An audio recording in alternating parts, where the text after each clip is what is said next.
जय अर्जक। सच्चे अर्थों में राम स्वरूप वर्मा अर्जक संघ के संस्थापक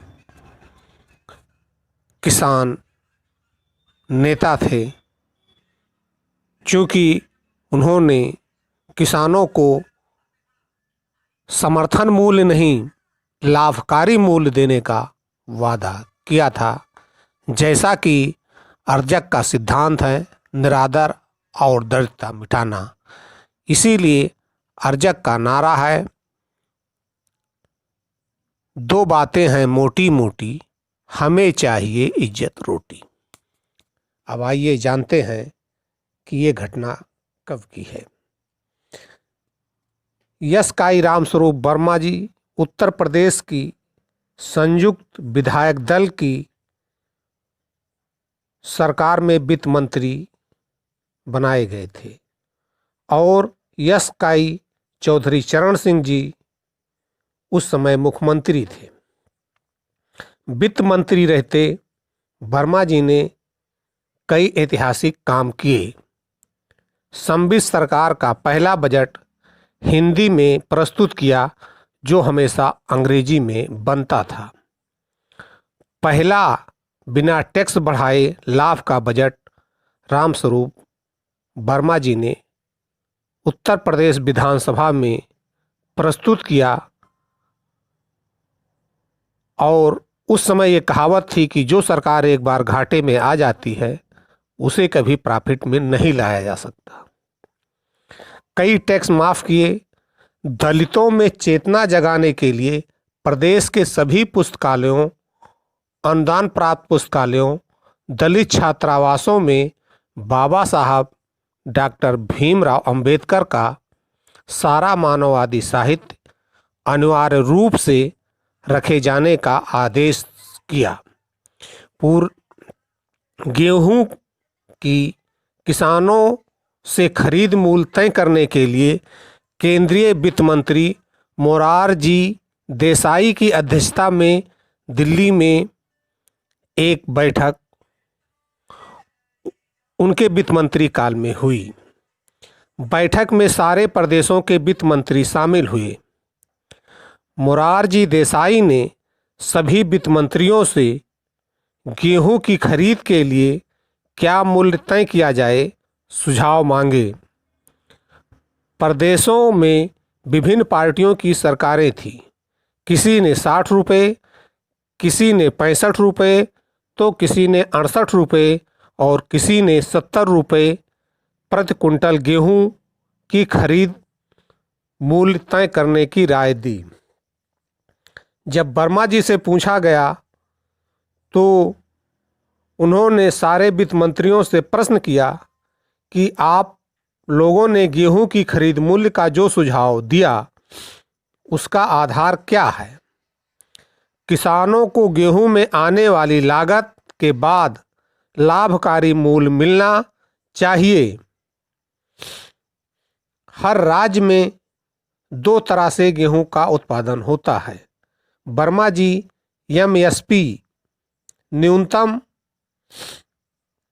खरीद मूल्य के खिलाफ थे, वो लाभकारी मूल्य के पक्षधर थे।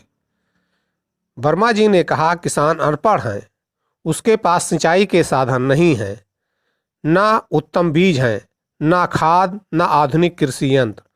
दूसरी तरफ सरकारी कृषि फार्मों में गेहूं पैदा होता है जिसमें उच्च कोटि के कृषि वैज्ञानिक हैं, समय पर पानी देने के साधन हैं, कीटनाशक और खाद है और आधुनिक कृषि यंत्र भी हैं। उस हिसाब से कृषि फार्म में गेहूं की जो लागत आती है उससे कम किसानों को देना किसानों के साथ घोर अन्याय है। इस वक्त सरकारी कृषि फार्मों में गेहूं की औसत लागत 70 रुपये प्रति क्विंटल है। इसलिए किसानों को गेहूं की खरीद का 85 रुपये प्रति क्विंटल से कम देना उचित नहीं होगा। सब वित्त मंत्रियों को सुनने के बाद मोरारजी देसाई, जो उस समय केंद्र सरकार में वित्त मंत्री थे, मोरारजी देसाई उस समय केंद्र सरकार में कृषि मंत्री थे, ने 70 रुपये प्रति कुंटल गेहूं का मूल्य तय कर दिया।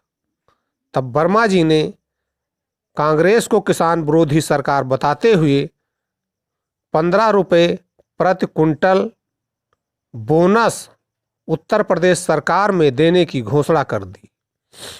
उत्तर प्रदेश में सरकारी गेहूं का खरीद मूल्य 85 रुपये प्रति कुंटल कर दिया गया।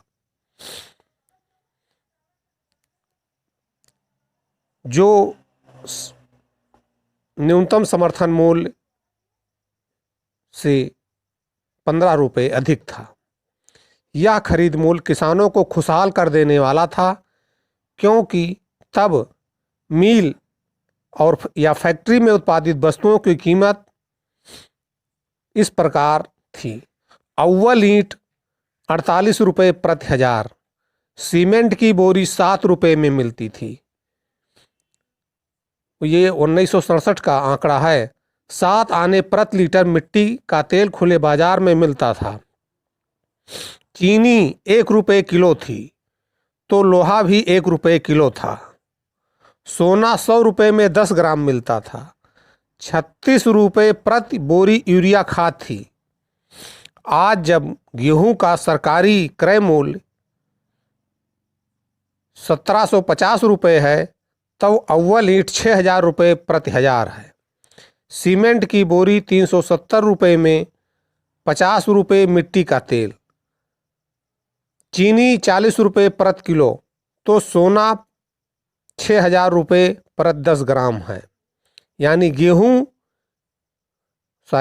6000 रुपये प्रति 10 ग्राम है। यानी गेहूं की कीमत जब 20 गुना बढ़ी, तो उत्पादित फैक्ट्री उत्पादित वस्तुओं या बाजार की वस्तुओं या पूंजीपतियों की वस्तुओं में 50 से 500 गुना बढ़ गई। इस प्रकार किसान जब महंगी चीज़ खरीदेगा और सस्ते चीज़ बेचेगा, तो वो दिनों दिन गरीब होता जाएगा। जैसा कि आप देख रहे हैं, 1967 के बाद में किसानों की जो आर्थिक स्थिति सुधरी, उससे कहीं अधिक कर्जदार है। अब आगे सोचिए। उक्त मीटिंग खत्म हो गई। भोजनावकाश में श्री मोरारजी देसाई प्रधानमंत्री इंदिरा गांधी से मिले और बताया कि उत्तर प्रदेश का वित्त मंत्री बहुत जिद्दी है। उसने मेरे द्वारा गेहूं के तय किए गए मूल्य में 15 रुपये प्रति कुंटल किसानों को बोनस देने की घोषणा कर दी है। अब उत्तर प्रदेश दिवालिया हो जाएगा। इस पर इंदिरा गांधी ने मोरारजी देसाई को डांटा और कहा कि उत्तर प्रदेश दिवालिया नहीं होगा। किसान वर्मा जी को नेता मान लेगा और सारे देश में कांग्रेस किसान विरोधी घोषित हो जाएगी। इसलिए अब तुम भी गेहूं का मूल्य 85 रुपये प्रति कुंटल तय कर दो। इस प्रकार यशकाई रामस्वरूप वर्मा जी के प्रयास से 1967 में किसानों को गेहूं की अच्छी कीमत मिली, जो आज भी